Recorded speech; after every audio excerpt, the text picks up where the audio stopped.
அருள்மிகு வேணுகோபால சன்னதியில் இன்றைய தினம் மார்கழி திங்கள் 10வது நாள் நாம் ஆண்டாளுடைய திருப்பாவை பாடல்களையும் அதனுடைய உரைகளையும் பார்த்து வருகின்றோம். இந்த பாடல்களை துவங்கும் முன்னாலே ஆண்டாளுடைய அடியை போற்ற வேண்டுமல்லவா? அன்னவயற் புதுவை ஆண்டாள் அரற்கு பண்ணு திருப்பாவை பல்பதியும் இன்னிசையால் பாடிக் கொடுத்தால் நற்பாமாலை பூமாலை சூடிக் கொடுத்தாலை சொல்லு சூடிக் கொடுத்த சுடற்கொடியே தொல்பாவை பாடியருளவல்ல பல்வளையாய் நாடினே வேங்கடவர்க்கு என்னை விதி என்ற இம்மாற்றம் நான் கடவாவண்ணமே நல்கு என்று உய்யக்கொண்டான் அவர்கள் ஆண்டாளை பற்றி அருளி செய்ததைப் போல நாமும் ஆண்டாளை போற்றி இன்றைய தினம் இந்த 10வது பாசுரத்தை நாம் பார்ப்போம். முன்னமே சொன்னதைப் போல இந்த திருப்பாவையிலே முதல் 5 பாடல்கள் முன்னுரையாக அமைந்திருந்தது என்று பார்த்தோம். ஸ்ரீமன் நாராயணன் துவங்கி இரண்டாவதாக அந்த பார்க்கடலிலே துயில்கின்ற பரமனுடைய அடியை போற்றி, மூன்றாவதாக ஓங்கி உலகளந்த உத்தமனை சொல்லி ஒவ்வொரு நிலைகளும் சொல்லி வருகின்றாள் என்று பார்த்தோம். அடுத்து மண்ணு வடமதுரை மைந்தனை என்று சொன்னாலே இந்த வடமதுரையிலே பற்றுக்கொண்ட கிருஷ்ணனை சொல்லி அடுத்த பாசுரத்தில் சொல்லுகின்றாள். இவ்வாறாக முதல் 5 பாசுரங்கள் இந்த முன்னுரையாக அமைந்திருந்தது. அதனை அடுத்த பாசுரங்களெல்லாம் சக தோழிமார்களையெல்லாம் அழைத்து இங்கே பகவானிடம் விட்டுச் செல்வதற்காக இந்த பாவைக்களம் அமைத்து அன்றைய தினம் பகவான் கிருஷ்ணன் ஆயர்பாடியிலே இருந்தபோது இந்த கோபியர்களெல்லாம் எப்படி ஒன்றிணைந்து யமுனையாற்றங்கரைக்கு சென்று பாவைக்களம் அமைத்து காத்தியாயினி தேவியை வேண்டி நின்றார்களோ அதைப்போல இங்கே ஆண்டாலும் தன்னுடைய சக தோழிகளெல்லாம் அழைத்து கொண்டு இந்த சிறுவில்லிபுத்தூரிலே பகவான் கிருஷ்ணனை வழிபடுவதற்காக செல்லுகின்றாள் பாவைக்களம் அமைத்து.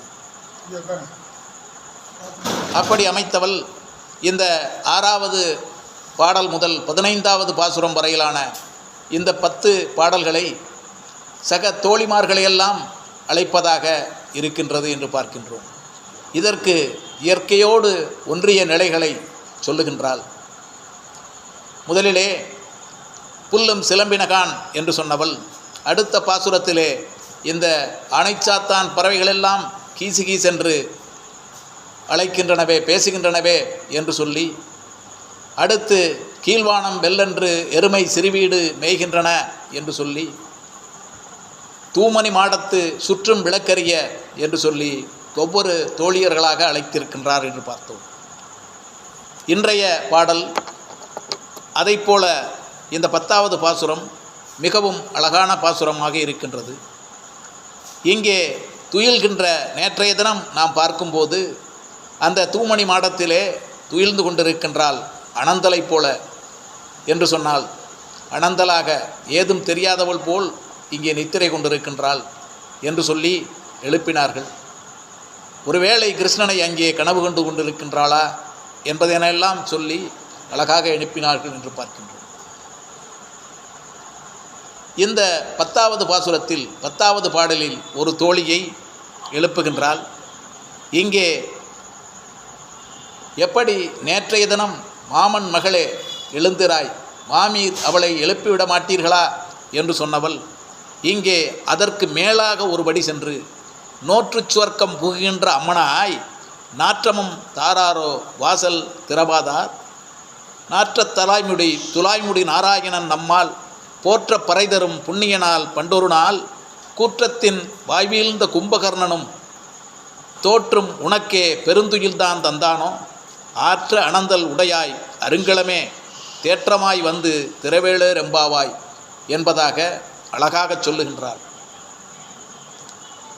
நோற்று சுவர்க்கம் புகுகின்ற அம்மனாய் மாற்றம் தாராரோ வாசல் திறவாதார் என்று சொல்லுகின்றார். இந்த நோன்பு எதற்காக இருக்கின்றது? இந்த உலகத்திலே படைக்கப்பட்ட பகவானால் படைக்கப்பட்ட இந்த உயிரினங்கள் அனைத்தும் எதற்காக படைக்கப்பட்டது? இங்கே அழகாக திருவள்ளுவர் சொல்லுவாரே, தன்னுடைய அந்த திருக்குறளிலே 2 அடிகளிலே மிகவும் அழகாக சொல்லுகின்றார். இங்கே பிறவி பெருங்கடல் நீந்துவர் நீந்தார் இறைவனடி சேராதார் என்று சொல்வாரே. இந்த பிறவி பெருங்கடல் இந்த பிறவி எடுத்ததே எதற்காக? இறைவனடி சேர்வதற்காக அல்லவா? பிறவி பெருங்கடல் நீந்துவர். அப்படி இந்த பிறவியிலான இந்த தர்மத்தை செய்தால், நீந்தி வந்தால் இறைவனடியை சேர முடியும் என்பதாக சொல்லுகின்றார் என்று பார்க்கின்றோம். இந்த நோன்பு இருப்பது எதற்காக? பகவானை அடைவதற்காக. அதுதானே இந்த பிறப்பினுடைய பயனே. இந்த பகவான் இந்த உயிரினங்களையெல்லாம், உலகத்தில் உள்ள உயிரினங்களையெல்லாம் படைத்தாகிவிட்டது, படைக்கின்றான். எதற்காக? இவர்கள் செய்த தர்மமும் அதர்மத்தின்படி இவர்கள் மறுபிறவி எடுக்கின்றார்கள். இந்த பிறவியை எடுத்தார்கள். அதற்கான பயனை, அந்த கர்ம வினைகளை அனுபவிக்க வேண்டும். அதன் பின்னே எங்கே செல்ல வேண்டும்? இனிமேல் பிறப்பே வேண்டாம் என்று சொல்லி பிறப்பறுத்து இங்கே பகவானிடம் வைகுந்தம் செல்ல வேண்டும். அப்படிப்பட்டவர்கள் தானே இந்த நித்திய சூரிகளாக பகவானோடு, ஸ்ரீமன் நாராயணனோடு என்றுமே திளைத்திருக்க முடியும். நித்திய சூரிகள் என்றால் நித்திய காலமும் இளமையுடையவர்களாக இருக்கின்றார்கள். அவர்களுக்கு எந்த வயதும் கிடையாது. 1000 வயசு 2000 வயசுன்னு கிடையாது. அப்போ இவர்கள் பகவானோடு என்றும் இருக்கின்றார்கள். அந்த நித்திய சூரிகள் தானே பகவான் கிருஷ்ணனாக இங்கே அவதரித்த போது அவர்களெல்லாம் இங்கே கிருஷ்ணனை விட்டு பிரிவதற்கு மனமில்லாமல் இங்கே ஆயர் குலத்திலே அந்த சக மக்களாக பிறக்கின்றார்கள். அதே போல இங்கே ஆயர்பாடியில் இருக்கின்ற ஆவினங்களாக பிறக்கின்றார்கள் என்று பார்க்கின்றோம். ஏன்னா கண்ணனை பிரிந்திருக்க முடியாமல், ஸ்ரீமன் நாராயணன் தானே இங்கே கிருஷ்ணனாக அவதரித்தம் எடுத்தது. பிரிந்திருக்க முடியாமல் இங்கே மற்ற உயிரினங்களாக அந்த ஆயர்படியிலே பிறக்கின்றார்கள் என்று பார்த்தோம் அல்லவா? அப்போ இந்த பகவானை அடைவதற்கு இந்த நோன்பு நோக்க வேண்டும். இந்த பிறவி அதற்காக எடுக்கப்பட்டது தான். இந்த பிறவியானது எவ்வாறு இந்த பகவானை அடைய முடியும், என்னென்ன வழிமுறைகளிலே அடைய முடியும் என்பதனை நாம் பார்க்க வேண்டும். என்னென்ன வழிமுறைகளில் அடைய முடியும்? இங்கே யோகத்தினால், தவத்தினால், ஞானத்தினால் அல்லது சரணாகதி என்று சொல்லக்கூடிய நிலையால் இந்த பகவானை அடைய முடியும்.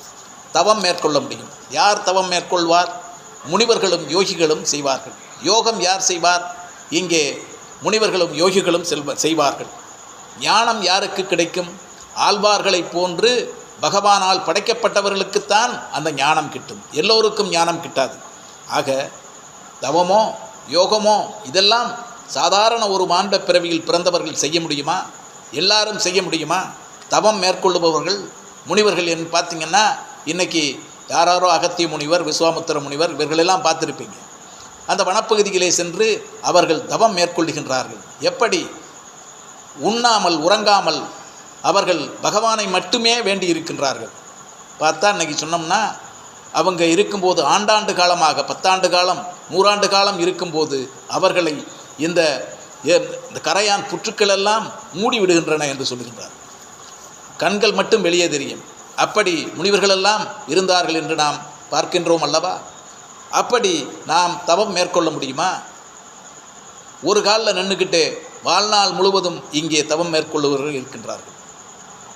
தன்னுடைய சிரசை தலைகீழாக கொண்டு இங்கே தவம் மேற்கொள்ளுபவர்கள், இப்படி தன்னை வருத்தி கொண்டு சாதாரண மானுட பிறவிகளால் செய்ய முடியாததையெல்லாம் செய்யக்கூடியவர்களாக இந்த முனிவர்கள் இருக்கின்றார்கள், யோகிகள் இருக்கின்றார்கள். அதெல்லாம் நம்ம செய்ய முடியாதே. ஆனால் இந்த ஞானம் என்பது யாருக்கு கிடைக்கும்? இந்த ஆழ்வார்களுக்கு கிடைத்தது. அது எப்படி கிடைத்தது? பெரியாழ்வாருக்கும், நம்மாழ்வாருக்கும், திருப்பான் ஆழ்வாருக்கும், திருமங்கை ஆழ்வாருக்கும் கிடைத்தது. பகவானே நேரே தோன்றி அவர்களை ஞானவானாக மாற்றினார். இங்கே நம்மாழ்வார் இந்த ஆழ்வார் திருநகரிலே அங்கே பிறந்தபோது அந்த புளிய மரத்து பொந்தை விட்டு அவர் வெளியே வந்ததில்லை. கிட்டத்தட்ட 36 ஆண்டுகள் அவர் வாழ்ந்திருக்கின்றார். எந்த நிலையிலும் வெளியே வந்ததில்லை. ஆனால் இந்த திவ்ய தேசங்களையெல்லாம் அவர் தரிசனம் பண்ணதாக, திவ்ய தேசங்களின் பகவானுடைய நிலை என்ன என்பதனையெல்லாம் கிட்டத்தட்ட 1100 பாட்டுக்களுக்கு மேலே, பாசுரங்களுக்கு மேலே படைத்திருக்கின்றாரே.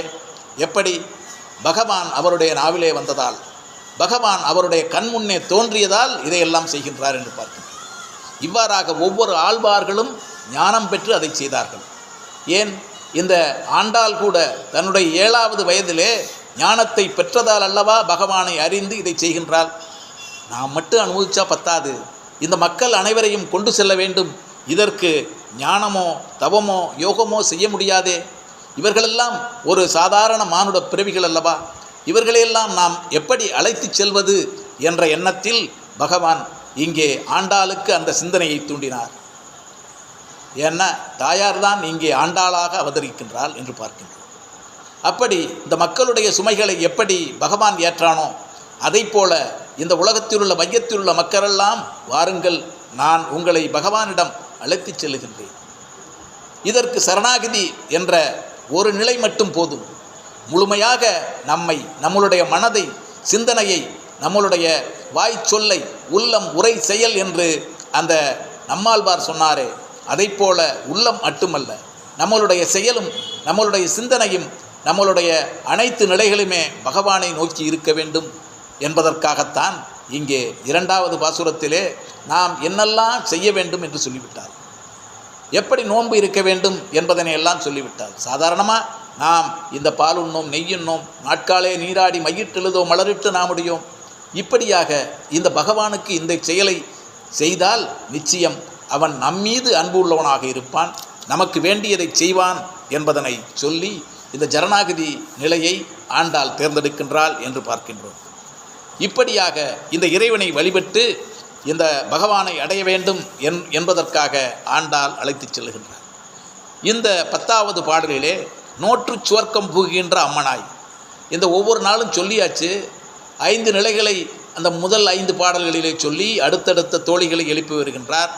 இந்த பாடலிலே எழுப்ப வரும்போது அங்கே துயில் கொண்டு அந்த அரண்மனையிலே அந்த மஞ்சத்திலே படுத்திருக்கின்ற அந்த தோழி என்ன செய்கின்றாள்? நிம்மதியாக தூங்கி கொண்டிருக்கின்றாளாம். அது எப்படி இருக்கின்றது தெரியுமா? நோற்று சுவர்க்கம் புகிந்த அம்மனாய். அவன் நினச்சிட்டா இன்றைக்கி 10வது நாள், நம்ம இத்தனை நாளும் போய் சாமியை கும்பிட்டோம், பாவைக்களத்திலே இங்கே பாவைக்களம் அமைத்து போய் கும்பிட்டு வந்துட்டோம் அப்படின்னு நினச்சி அவள் கனவில் நித்திரையிலே என்ன செய்கின்றாள்? பகவானை, நாம் எதற்காக இங்கே இருக்கின்றோம்? இந்த ஞானத்தை பெற்று இந்த சரணாகதி ரீதியிலே பகவானை அடைய செல்ல வேண்டும் அல்லவா? ஒருவேளை நாம் பகவானிடமே, அந்த ஸ்ரீமன் நாராயணனிடமே இங்கே பரலோகத்திற்கு வந்துவிட்டோமா, இந்த பரத்துவத்திற்கு வந்துவிட்டோமா என்ற சிந்தனையிலே அவள் இருக்கின்றாள் என்பதனை அழகாக சொல்லுகின்றாள். இந்த நோன்பெல்லாம் நோர்த்து இந்த வாழ்நாளிலே அவள், இந்த பிறவியிலே அவள் செய்ய வேண்டிய தர்மங்கள் கடமைகளை எல்லாம் முடித்து கொண்டு, தன்னுடைய வயதை முடித்து கொண்டு அங்கே அம்மனாக அந்த சொர்க்கத்திலே புகுந்து விட்டாள், அந்த வைகுண்டத்திலே புகுந்து விட்டாள் என்று எண்ணி தூங்குகின்றாள் என்று சொல்லுகின்றார். பாருங்கள், இந்த எண்ணம் யாருக்கு வரும்? ஒருவேளை நம்ம நோன்பெல்லாம் முடிஞ்சிருச்சு, எதுக்காக இந்த பிறவி எடுத்தோமோ அந்த வேலையெல்லாம், அந்த தர்ம சிந்தனைகள்லாம் செய்து முடிச்சிட்டோம், ஒழுங்காக செஞ்சு முடிச்சிட்டோம், நாம் இங்கே வைகுந்தத்துக்கு வந்துட்டோம், பகவானோடு இருக்கின்றோம் என்று சொல்லி அவள் அங்கே அம்மனைப் போல் தூங்குகின்றாள் என்று சொல்லுகின்றாள். நோற்று சுவர்க்கம் போகின்ற அம்மனாய், மாற்றமும் தாராரோ வாசல் திறவாதார் என்று சொல்லுகின்றார். ஏம்மா, இன்னமும் நோன்பு முடியலை, மார்கழி மாதம் எடுத்தப்பட்டா இன்றைக்கி தான் 10வது நாள் வந்திருக்கு, இன்னும் 20 நாள் இருக்குது, நம்ம நோன்பெல்லாம் முடியலை, என்ன செய்ய முடியும்?